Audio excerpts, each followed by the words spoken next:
Yeah, hey, it's Phil coming at you again, man. Yeah, thanks for hanging out, for sure, for sure. Right on. Yeah, this time we're gonna set up the center section end play. That's the gap between the shaft that's in the forward drum and the output shaft itself, right? There's a gap in between there. Too much end play, and you got things slamming into each other. Bad day. Not enough end play, and you got binding. Yeah, not cool either. So we want to do it just right, and I'll show you how to get it just right. And I'm going to show you 3 different ways to actually show it there. One way is going to be using all GM factory tools, man. We're going to do it the right way for sure. I'll also show you how to do it with just one GM tool. Yeah, maybe you're going to go that way. Forget about it. Maybe you don't want to do any GM tools. I'll show you how to do it that way as well. But again, we'll get it done and I'll show you what that gap is supposed to be. We're also going to be talking about dual feeding, right? Because we're working with the center support. I'm going to show you what I do to the center support, again, as one of the steps for dual feeding. I'll show you more details, as we get longer into the series when we're mounting the valve body actually onto the transmission case. But for now, I'm going to show you how I do it, why I do it. And again, if we're not using a billet forward drum, we never, ever dual feed. Again, did I emphasize that enough? If you're not using a billet forward drum, we don't dual feed, okay? I am, so I'm gonna dual feed. So again, I'll show you all these tips and tricks and stuff. Just look over my shoulder, man. Yeah, we're gonna have a blast for sure. So far, we've set up our back end play, I guess. We use this selective washer right here. And I showed you how to do that 2 videos previous. So video number 17, I think it was, right, where we used this selective washer. Next, we're going to set our middle end play. And the center section end play is basically the distance between here and the forward drum stem, I guess you can say.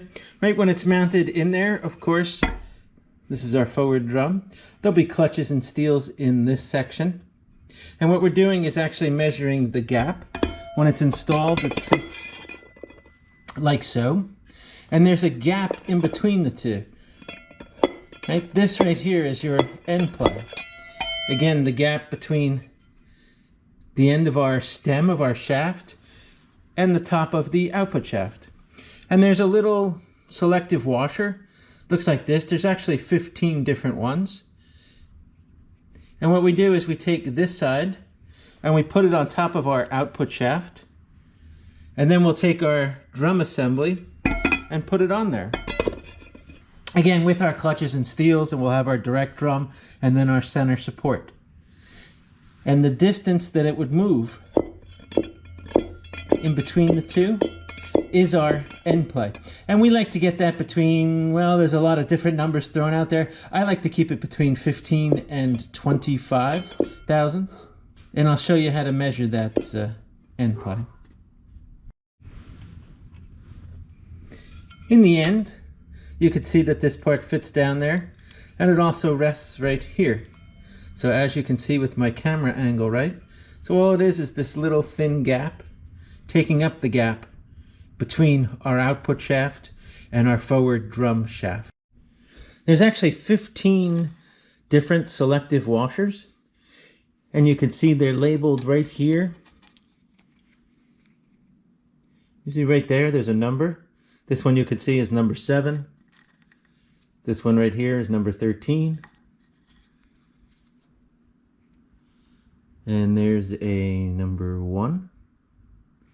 Now what that is the gap right here. See the thickness here? This is a number 1. This is the thinnest versus something like a number 13. You could see that it's actually thicker right here. And here if we compare a number 1 to a number 13, you can see that thickness. And what that is, we're going to use that and we're going to take up the gap between the forward drum and the output shaft. Now the ideal way to do this, and the way I'll show you, is to use a special tool on the end of this. It's kind of a holding shaft tool. And inside that, you can see we have our center support. And of course that's inside of our direct drum. And underneath we have our forward drum. So again, we're looking for the gap, right, between the forward drum and the output shaft. So we want to get our whole assembly in there. And then what we're going to do is use this tool and we're going to lift up on the entire assembly, right? We're going to lift up on that forward drum, and that's going to tell us what the gap is between the forward drum, right? Between the forward drum and the output shaft, right? So in effect, we're putting this tool inside, right? This tool has a little bottom piece, whatever you want to call it, a collet, I guess would be the official name. And that collet fits inside of the forward drum's end, and we use that as a shaft to lift up, right? To lift up the forward drum assembly, and that's how we're measuring the gap between the forward drum and the output shaft, right? If we put a dial indicator on top of here, right, as we lift up on it, we could see how much distance we've lifted up, and that is the gap between the forward drum and the output shaft. And this is a Kent Moore tool. You can kind of see the part number there. It's J-29337. And it's a very handy tool to have. You can find these on eBay, used, again, from closed dealerships, that kind of thing. But as time passes, of course, it's going to be harder and harder to find. So I'll show you some alternative ways as well. But this is the best way to do the job. And the tool is simple to use. All you do is turn the handle.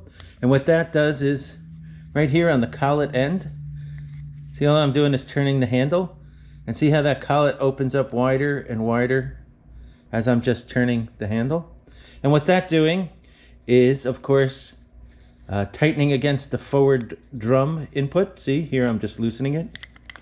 What we're doing is tightening it up inside of this hole right here in the forward drum shaft.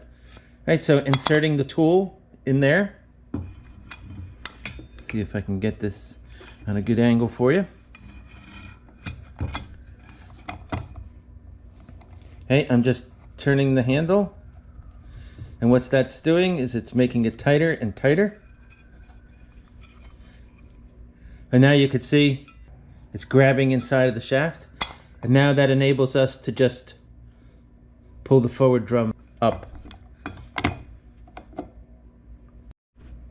Now the tool works really good on the factory forward drum because the distance here, right, that the collet fits in, right, it fits in the shaft. Remember from a previous video, in the factory one, our input shaft nub, for example, right, went all the way in on the factory one. But if you're using a billet one, like we're using here, remember the hole is not as deep. And what happens is the factory tool does not fit all the way in.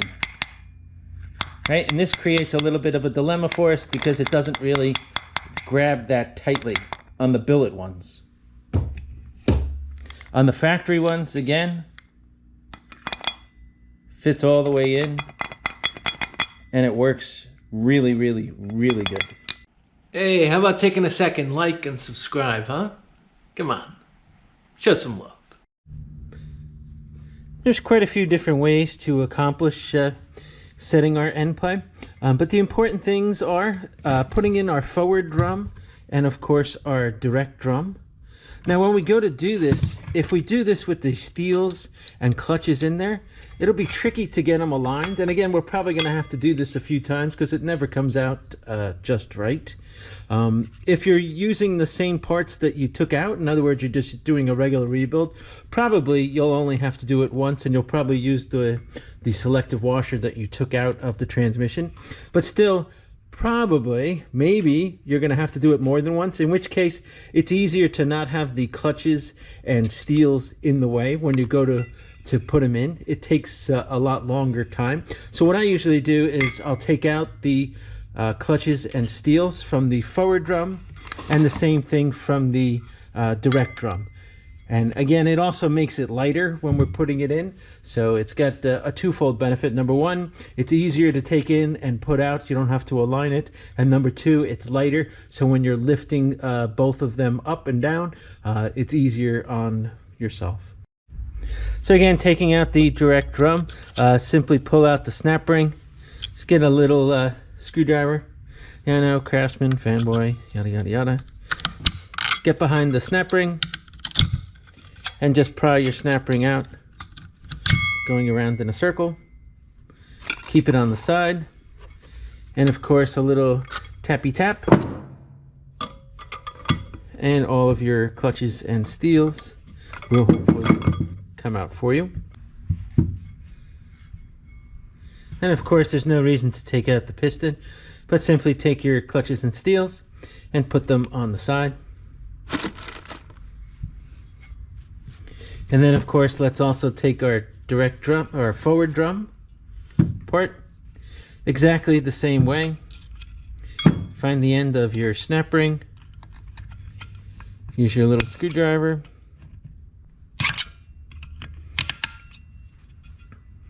and of course take out the snap ring.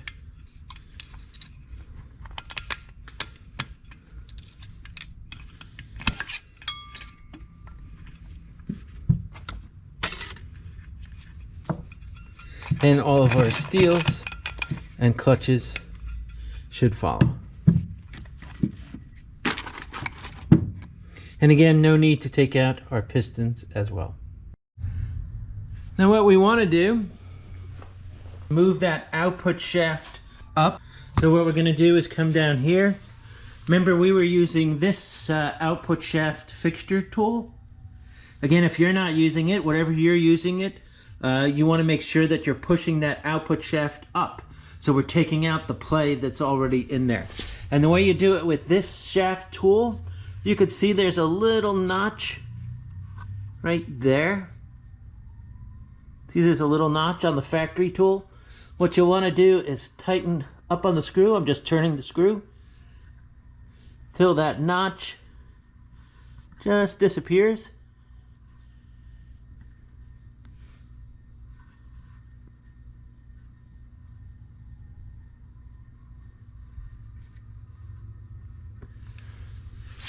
Now what we've done is taken out our play. Grab yourself a selective washer. I like to start out in the middle. I'm using a number 8. If I wasn't replacing the forward billet drum, I'd probably use the one that I took out of the transmission, because if I'm using the same output drum and a lot of the same parts, I didn't switch over to billet, it's probably the same.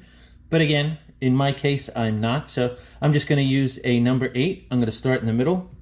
I'm going to take my selective washer, put it on top of our output shaft, and now I'll bring the assembly over and I'll put it in and we'll start taking measurements.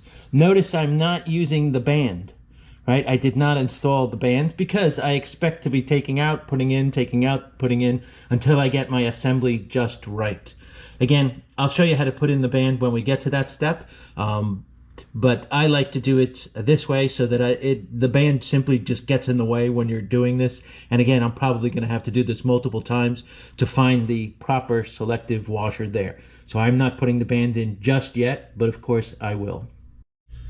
Remember to also note, right, our sun shell, these teeth right here have to line up with the gaps in our direct drum.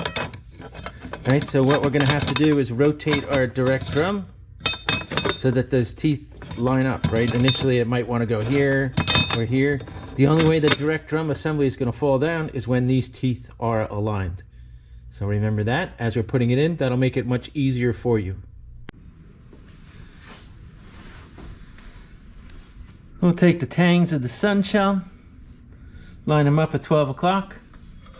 Then again, take your direct drum with your forward drum is already inserted inside of it. Again, don't forget to make sure that you have the washer in here, of course. Take note again of the slots in your direct drum and line them up with the tangs. Again, on the sun shell, right down there. Right, and again, we had it at 12 o'clock, 6 o'clock, 3 o'clock, and 9 o'clock. So take your direct drum, again with the slot lined up at the 12 o'clock slot, slid it down there, and you want to make sure the direct drum goes right in there, which it did. And of course now our forward drum is on there as well. And right away I could tell just by pulling up that there is almost 0 end play. So probably that's going to be a little bit tight. So what I'm going to do is put a smaller selective in there. Since I had almost no end play, I could tell just by using my fingers. I'll go ahead and put in a number 4. Again, just a little bit smaller. And again, I'll do the same thing. Line them up, 12 o'clock, 6 o'clock, 9 o'clock, and 3 o'clock.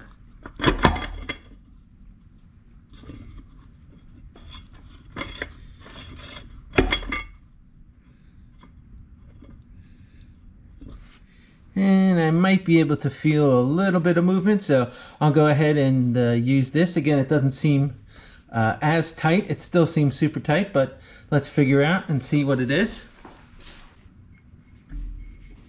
I'll take my center support, making sure the washer's on there. And again, the holes go to the 6 o'clock position, right? So they go here, facing the worm holes on the casing.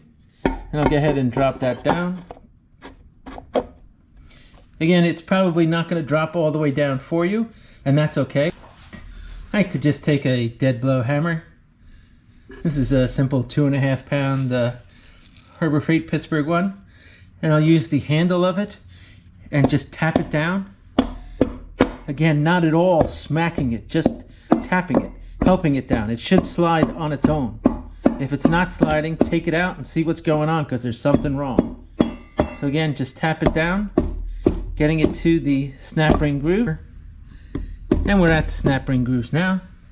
Now we'll take our snap ring, and we want to use this snap ring with the little tangs on the end. And of course our bevel side will face up. Right, you can see there's a bevel right here. Hopefully the camera can pick that up. There's a bevel on the outside. What you want to do, and there's a flat side and there's a beveled side, right? Flat side and a bevel side. Bevel side faces up towards us, towards the camera. So what I'll do is take the bevel side up, go ahead and put it in.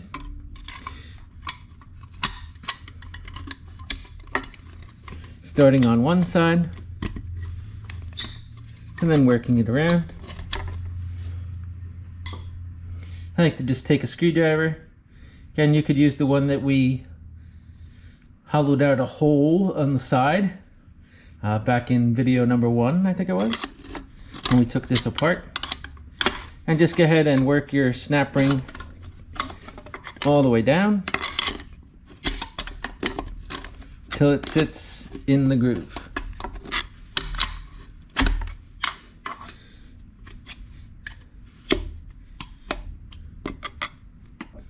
Once you get it into the groove, there's a few different ways to measure it. My favorite way is to use the factory tool.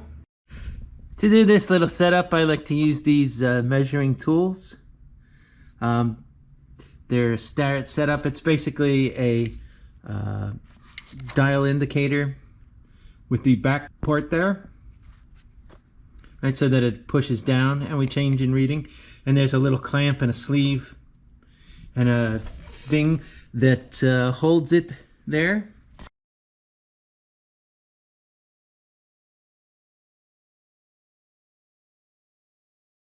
And then I just use a double-threaded rod as my holder.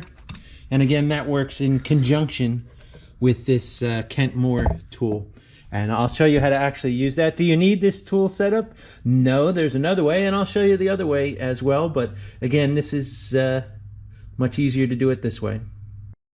Start out taking the double-threaded rod and just screwing it into one of the holes. Here, for example.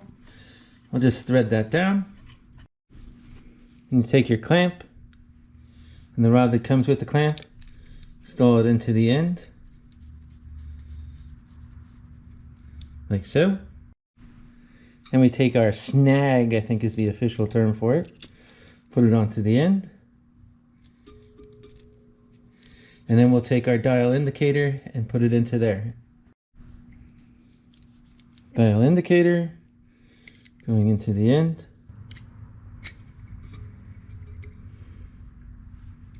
Take our whole clamp, put it onto the end.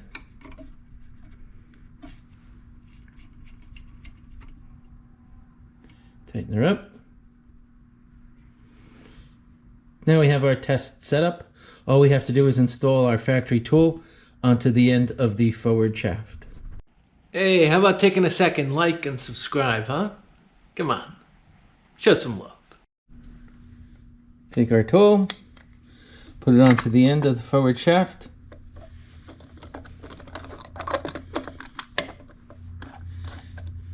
Tighten her up. They're good and tight. Turn our black part on the bottom. Make sure she's tight. When everything's nice and tight, then what we want to do is adjust our setup here. Loosen her down, tighten her up.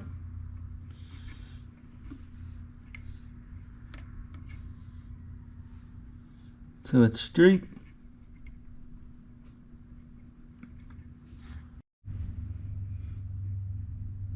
Now after we get that tightened on there, what we want to do is pull up.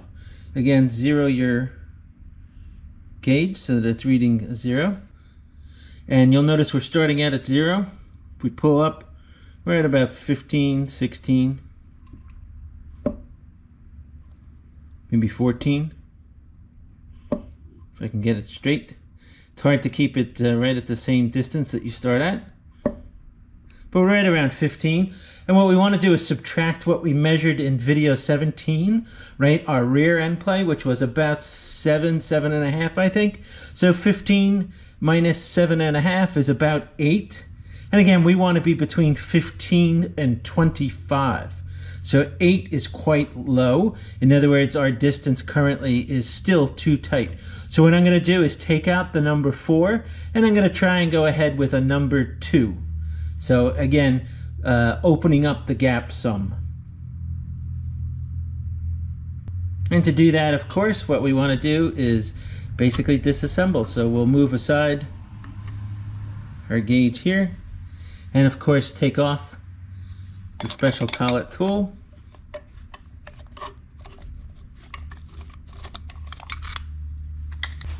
And again, to remove that snap ring, you could use the snap ring tool and grab the fingers, if you will, or you could just use the end of the pick. I find that easiest, just going behind, prying out and up. That seems to work the best for me.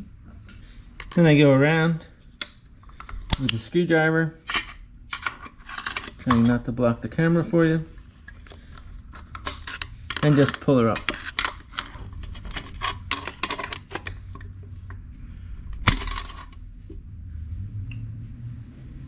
And that helps us get it out. Now what we want to do is remove our center support. Again, just grab it on the sides, pull it out. I like to turn it as I'm pulling. And with a little finagling, she should come out there for you. And if it doesn't come right out for you, just grab a set of snap ring pliers, go in this hole here, squeeze, and pull straight out. Makes like a nice handle for you. A lot of times it gets stuck on the forward drum. Well, that's an easy way to get it out. And then the forward and direct drum should come right out as an assembly, of course. Don't lose your washer. Sometimes it stays there, sometimes it stays up here. And we'll go ahead and swap that with a number 2. We'll take a number 2, put that onto our output shaft, take our forward drum and our direct drum. Again, don't forget to make sure that you have the washer in here, of course. Otherwise that would mess you up. Again, the nylon washer. Put it back into the assembly. Again, 12 o'clock tangs. Right, 12 o'clock tangs. Grab the shaft. Once again, put it down there. can already feel a little more movement, so I think we're much closer than we were. Again, take your center support. Make sure you have the nylon washer on this side. Holes lined up towards the worm passages in the case. And again, drop it straight down. That time she went all the way. Sometimes it goes, sometimes it doesn't. Take your snap ring, beveled side up to the top, and again, drop her in, and we'll get ready and we'll take another reading.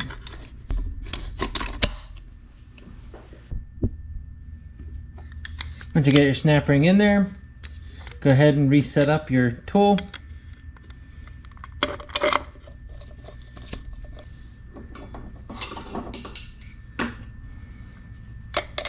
And I like to make it semi-tight so I get a good grip on her.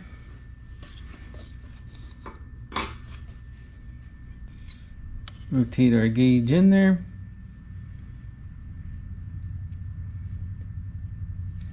Set her close to 0. Go ahead and lift up. We're about 29, 28. So if we take away our 7, 7.5, 8, whatever it was that we had, we're right in the ballpark of 20. Again, I like to make it between 15 and 25 total. So 28 minus 7, 7.5 puts us right around the 20, which is a nice solid number. The important thing here, however, you don't want this number that we're reading to be smaller than the front number. Again, the front number we saw in video number 17, right? So we don't want this number to be smaller than the other number because that means you have 0 clearance, of course. Now that's the best way to measure that clearance. There is, of course, other ways. For example, maybe you don't have the Starrett tools or the factory tools, or you don't have the GM adjustment tool. So let's see another way to do it. Now another way to run the same type of test is to use the flexible arm version. And again, we're using the Kentmore tool. All I did was swap out. I put a dial indicator there. You can see mounted on the side. And what I'm using here is a flexible arm type of device. Harbor Freight sells it as well. Comes with a pair of imitation vice grips. And all I'm doing is clipping it onto the side of the case. Again, clipping it where the pin does not fit, right? It does not attach here, so it doesn't matter if we lightly scratch.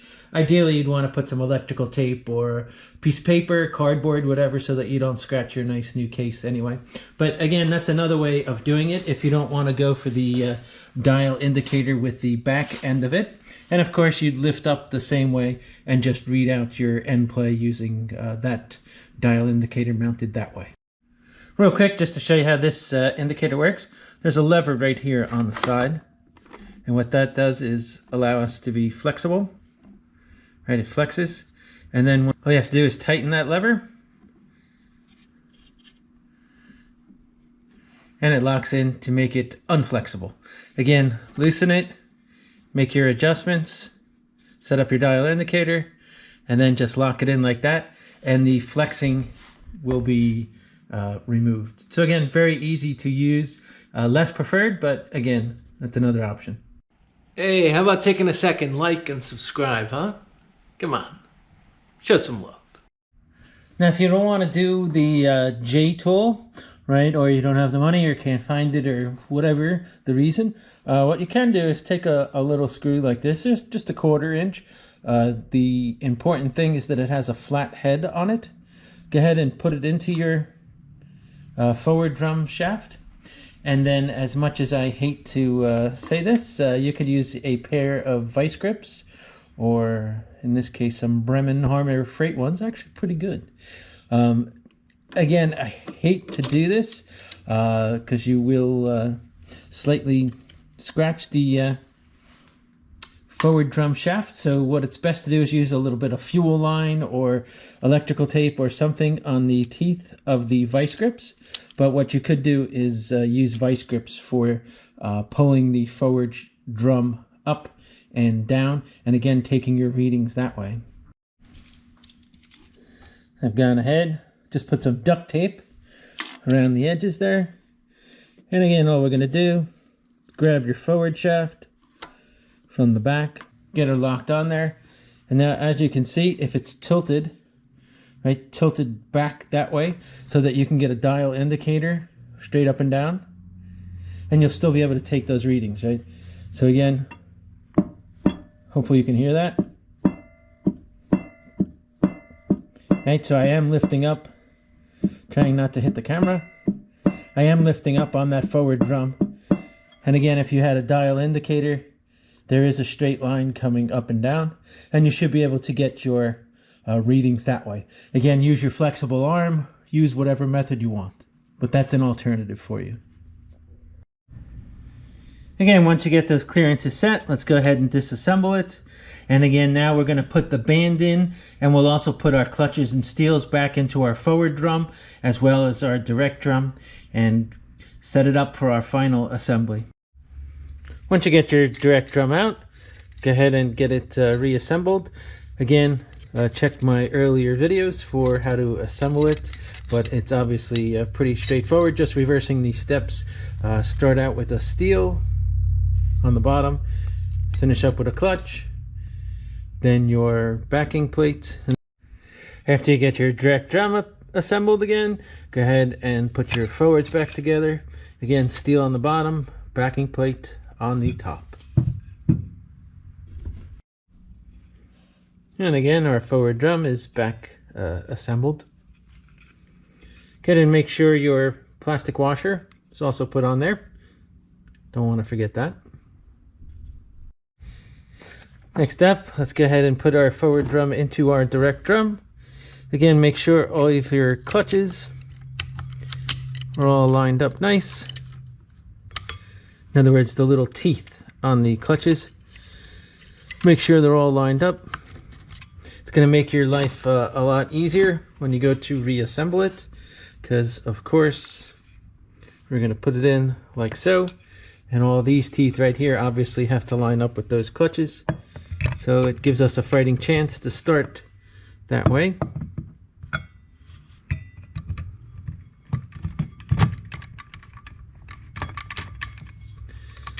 Go ahead and line it up. Give it a little wiggle. And we should be able to get them in there.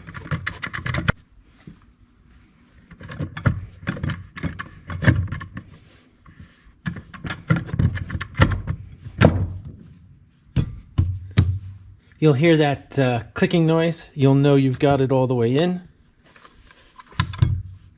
Another way to tell, this should be sticking out about 5/8 of an inch away from the tangs. So you can just take your ruler,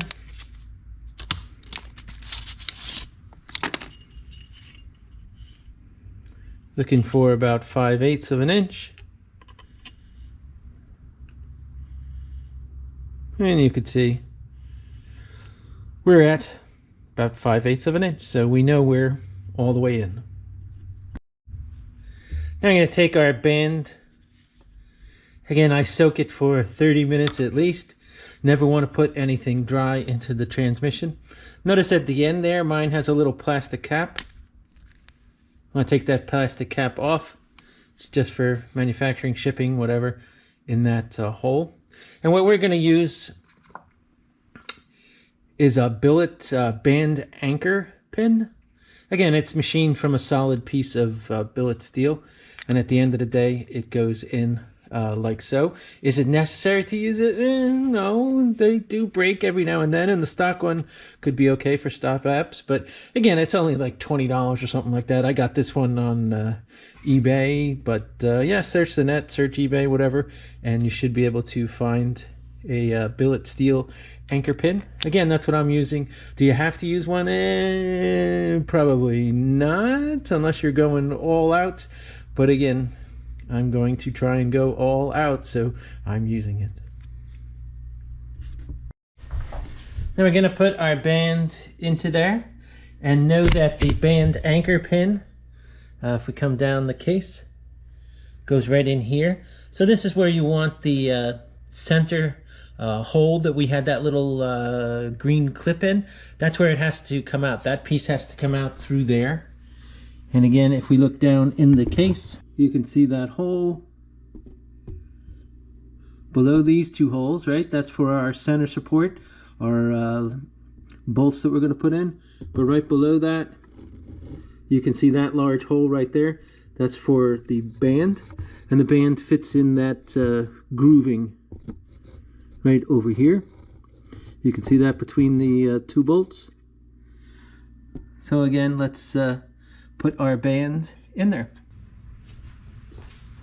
Now what we're going to do is take our band.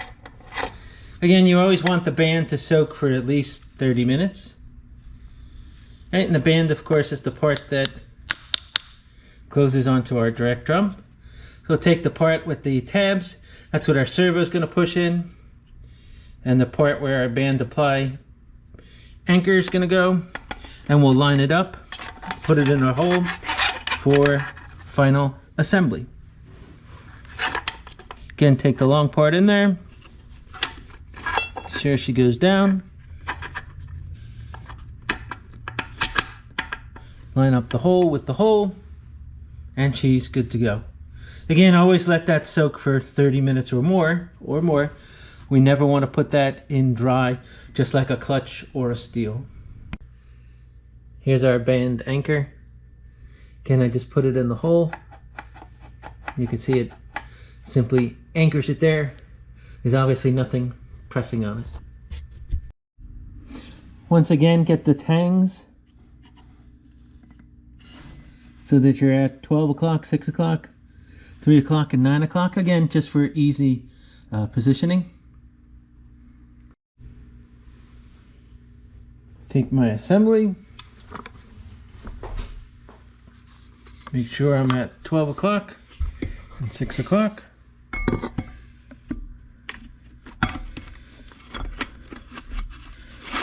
Get it around the band. And now we want to get it so that they drop inside the ring gear and the forward clutches drop. Takes a little movement. Be patient. You will get it to go. Keep playing with it. Again, you'll feel it when it drops. You'll have some play. And of course your direct drum will be there as well. But again, keep playing with it. You'll hear it slam down. And it can only go in one way, and you'll soon discover if it's not all the way in when we go to put our center support in as well.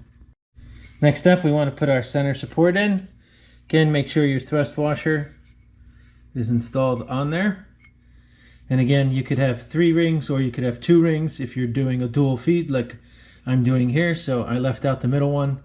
And of course, I'm using Teflon, but you could use the iron ones as well. Rollarized system for me, so I have my bearing installed here.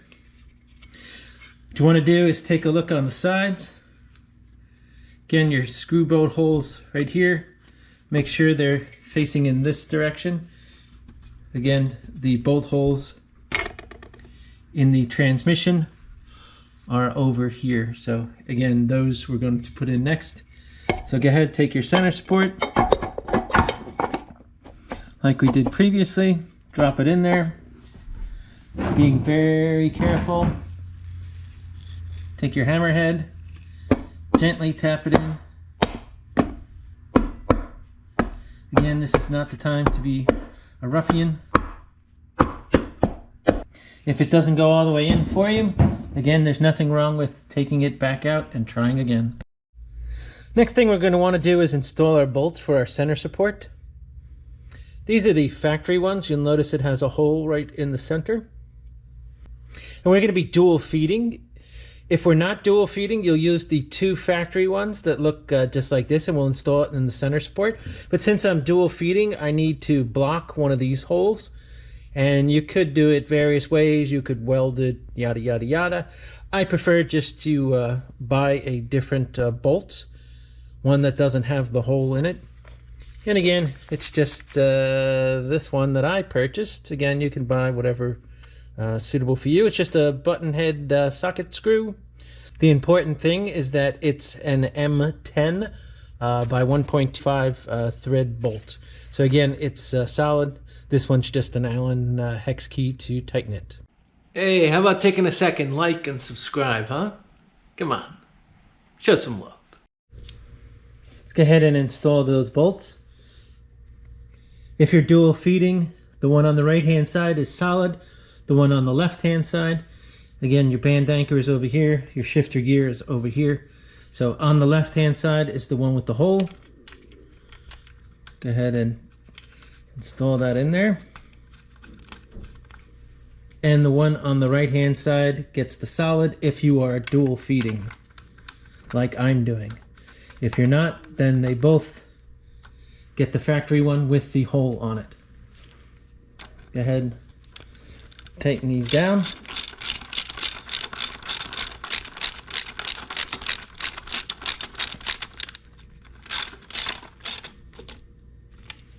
Of course, you'll want to get a torque wrench on there and torque it to spec. Don't go by me.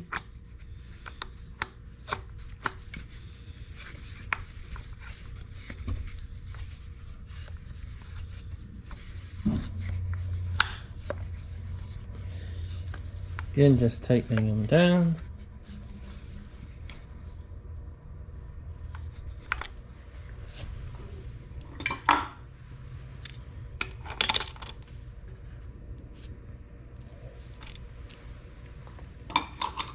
And we're good to go.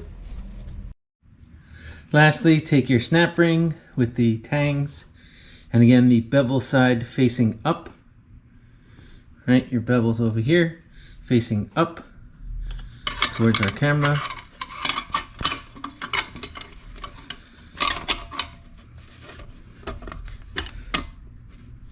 Start out on one side. Use your screwdriver. Again, I like to use the one with the notch that we cut out, and just work it down. And once you got her in there, go ahead and set up and get a final end play clearance check.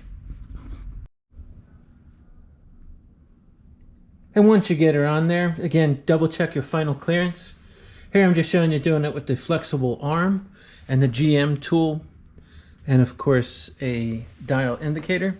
And again, the same principles apply. Just go in there, and again, try and keep it straight as possible. Lift up, and then push back down. Again, I'm not really keeping it straight. And my crappy dial indicator, I like my other one better. But as you can see, when I lift up, I'm right around 28. Again, if I could get it back to 0. Right around 28. So again, either way works. Use what's best for you. And again, you don't have to use the GM tool. We could use the vice grips with some tape holding onto it. And again, just a top or a small bolt with a flat head on it works just as well. Again, whatever works for you, of course, is the best. And there's your clearances. Again, our center section, 15 to 25 is where I like it. Again, their specs are all over the maps. That's what I use. You do you, of course. Again, 15 to 25 after subtracting out our rear end play that we did last time. So that's why we're looking at 28, 29 minus 7.5 or 8, and we're right around 20, which is ideal in my world. Some people like to set up the servo before they put all this together. I personally don't. I'm going to show you how to do that next video. I'll show you the different servos and how to set it up properly. See you next time when we set up our servo and adjust our band.